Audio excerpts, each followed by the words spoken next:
falando sobre o que aconteceu no jogo do Bahia contra a equipe do O'Rings.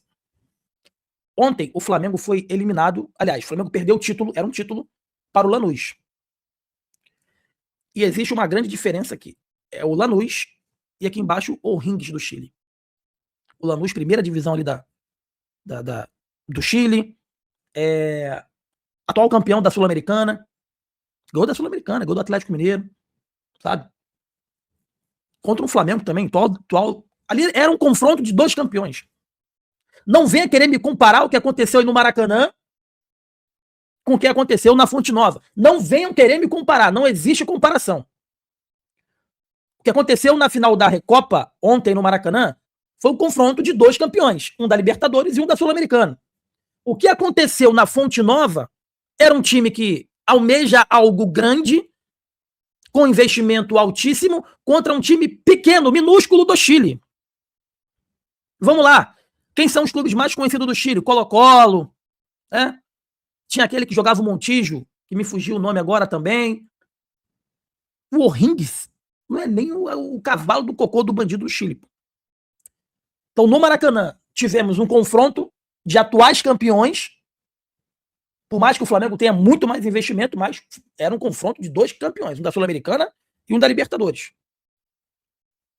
E na Fonte Nova, nós tivemos o confronto entre o Bahia da primeira divisão, que, porra, eu falo constantemente aqui, que, porra, tá entre os 3 melhores do país, contra o O'Rings. E eu venho batendo aqui, abraço pra você, Ricardo Lessa. Tamo junto. O Tom Bahia é muito bom também, eu gosto do Tom, tá? Eu até falei com o Tom aí pessoalmente, que eu acho que o Tom é um dos poucos da mídia baiana que fala a linguagem do torcedor. Pra ele não mudar essa característica dele, pra ele continuar com essa característica dele de falar o que o torcedor quer ouvir, né? Alguém ficou surpreendido com o que aconteceu com o Bahia? Evidentemente, por um clube ser o Bahia e o outro clube ser o O'Rings, a gente achava, porra, vai reverter. O Bahia vai reverter essa situação. O Bahia vai conseguir reverter essa situação. Mas se a gente for pegar todo o processo de construção desse trabalho até chegar nessa fase da Libertadores, a gente vai saber que foi uma merda. Desculpe o palavreado. Que tinha tudo para dar problema. Que tinha tudo para ser complicado. Como assim, Jonas? Eu vou explicar para vocês. As perdas foram significativas. Já no ano passado, aqui no canal, a gente cobrava a diretoria do Bahia em contratações pontuais e importantes para que o elenco não ficasse tão, vamos dizer assim, eu sempre uso uma palavra, a palavra até fugiu. O elenco do Bahia, ele tende a ter muitas posições e outras posições não tem sequer um reserva imediato. Desequilibrado, essa é a palavra. Desequilibrado. Um elenco completamente desequilibrado. Início do ano passado, a gente já vinha batendo na tecla que o elenco do Bahia era um elenco desequilibrado. Desequilibrado. Não era novidade para ninguém que o elenco era desequilibrado. Não era novidade para o Cadu Santoro que ele precisava de um camisa 9. Não é novidade para o Cadu Santoro e para o Rogério Ceni que hoje o Bahia não tem um jogador que possa substituir minimamente o Everton Ribeiro. E eu não estou falando de substituir o Everton Ribeiro para ser igual ao Everton Ribeiro, um fenômeno. Eu não estou falando nem do Veiga, eu estou falando de um cara que jogue na posição do Everton Ribeiro. Preparar alguém que seja um cara que possa substituir o Everton Ribeiro. Não se prepararam para isso. Ano passado, a gente bateu na tecla constantemente. Um grande projeto precisa começar por um grande goleiro. Eles contrataram um goleiro que já chegou machucado e deram sorte que o Ronaldo, apesar de ter errado muito, foi crescendo durante a temporada. E aí, vendeu o Thiago, que quebrava o galho de 9. Vendeu o Lúcio Rodrigues, que quebrava o galho de 9. Mais atrás, vendeu o Tassiano, que quebrava o galho de 9. E a gente vem batendo na tecla. Cadê o 9? Vai ficar só o William José? Vai efetivar o Del como sendo esse substituto eventual do William José? Os caras, não. Aí veio aquela entrevista, né? Fatídica do Cadu Santoro, no qual ele falou o seguinte: a principal a principal janela do Bahia é do início do ano. Falei, beleza.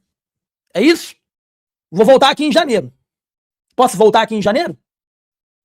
Entrevista ao canal ESPN. A principal janela do Bahia é a do início do ano.